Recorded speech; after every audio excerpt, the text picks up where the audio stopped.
Welcome to the channel. Please subscribe if you like stories about the ancient world.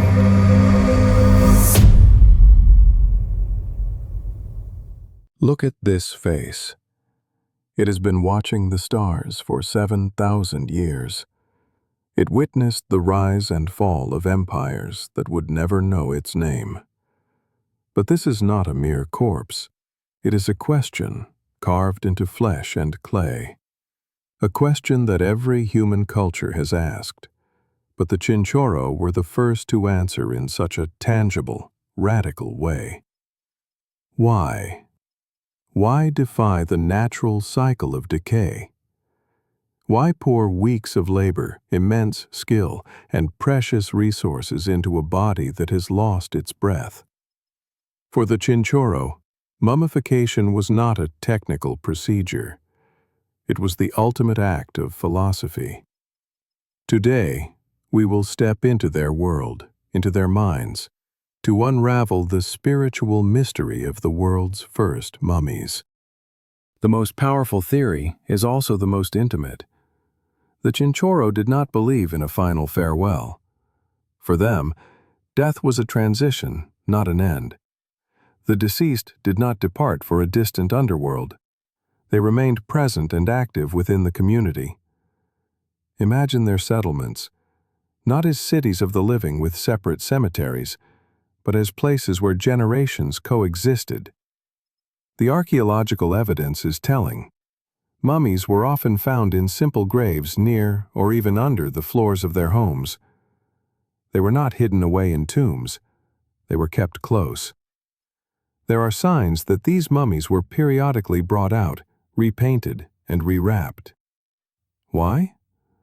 To maintain their physical integrity, yes, but also to maintain their social integrity. Think of these mummies not as relics, but as the most senior members of the family, the ultimate elders. They were custodians of memory and wisdom. In a culture without written language, what could be a more powerful link to the past than the physical presence of your forefather? A community dispute? Consult the ancestor. A time of celebration? Include them. A hunt is planned? Seek their blessing. This practice, known as ancestor veneration, transforms the mummy from a memorial into a participant. The intricate, lifelike reconstruction of the body, especially in the red mummy style, with its individualized wigs and expressive features, was crucial. It wasn't about creating a perfect effigy. It was about creating a recognizable vessel for a continuing relationship. The dead were not gone. They were silent counselors, eternal witnesses, the bedrock upon which the identity of the living was built. Their physical persistence guaranteed the cultural persistence of the group. But spirituality does not emerge in a vacuum. It is often a direct response to the harshest realities of life. For the Chinchorro, that reality was the very environment that preserved their dead so well, the Atacama Desert. Modern scientific analysis of the remains has revealed a chilling fact. The Chinchorro people suffered from chronic, devastating arsenic poisoning sourced from the natural groundwater. The consequences, especially for the most vulnerable, were horrific. We find a disproportionately high number of mummified infants and young children. The pain of losing a child is a universal, searing human experience. For the Chinchorro, it must have been a constant, haunting shadow. And it is here that we find one of the most compelling and human hypotheses. Mummification began as a response to profound grief. Imagine a mother, having just lost her baby to a mysterious, wasting sickness. The natural order, to bury the tiny body and let the desert claim it, felt unbearable. The finality was too much to accept. So, they found a way to cheat that finality. They began to preserve the physical form. By transforming the corpse into a durable, tangible mummy, they stopped the process of disappearance.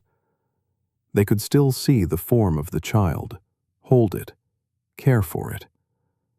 This was not morbid obsession. It was an act of love so powerful, it spawned a new technology of the soul. What began as a personal, emotional response to tragedy may have slowly crystallized into a full-blown cultural and religious practice. The preservation of the children could have established the template, the spiritual technology that was later applied to adults, evolving into the complex social institution of ancestor veneration. In this light, the world's first mummies are not symbols of death, but monuments to the most powerful human emotion, the refusal to let go of love. Beyond the social and the emotional, there was undoubtedly a cosmic dimension to their beliefs. The Chinchorro were astute observers of their world. They lived in an environment defined by extreme cycles, the unbearable heat of the day and the freezing cold of the night, long periods of absolute drought, and the rare, miraculous blossoming of the desert after a rain. Life, they saw, was a constant struggle against extinction, a cycle of death and rebirth. Their mummification styles can be read as a direct reflection of this cosmology. The black mummy, covered in the color of the fertile earth and the dark night sky, may have symbolized the stage of germination, the seed state of the deceased, planted in the community, waiting in the dark soil for what comes next. The red mummy, then, is the bloom. The vibrant red ochre is the color of blood, the essence of life, and the light of the rising sun. This shift in practice could signify an evolution in their beliefs towards a more defined concept of rebirth.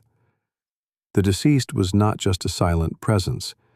They were in a state of transformation, being prepared for a new form of existence, painted with the very color of vitality to empower them in the next world. Unlike the Egyptians, who envisioned a detailed, judgment-filled afterlife in a kingdom of the gods, the Chinchorro's belief might have been more organic, more integrated with the natural world. Their afterlife was perhaps a state of being, a different phase in the eternal cycle of the desert, where the dead remained active participants in the great dance of life, death, and renewal that they witnessed every single day. So, why mummify? For the Chinchorro, it was all of this and more. It was to keep their ancestors present. It was to manage an unbearable grief. It was to align themselves with the natural cycles of their world. They looked into the abyss of mortality and responded not with fear, but with creativity, love, and a deep, profound connection. Their mummies are not frightening. They are heartbreakingly human. They are a testament to the moment our species first decided that memory was not enough, that we needed to build a bridge across the greatest divide. In their silent, clay-covered faces, we see our own fears, our own love, and our own eternal struggle to find meaning in the brief, brilliant flash of our lives. What do you think was the primary driving force? The social need for ancestors? The raw human emotion of grief? Or a spiritual understanding of the cosmos? Or a powerful combination of all three? The conversation about life and death that the Chinchorro started continues with us, right here, right now. Share your thoughts in the comments, and if this journey into the human spirit moved you, please support our channel by liking, subscribing, and ringing the bell for more explorations into the depths of our past.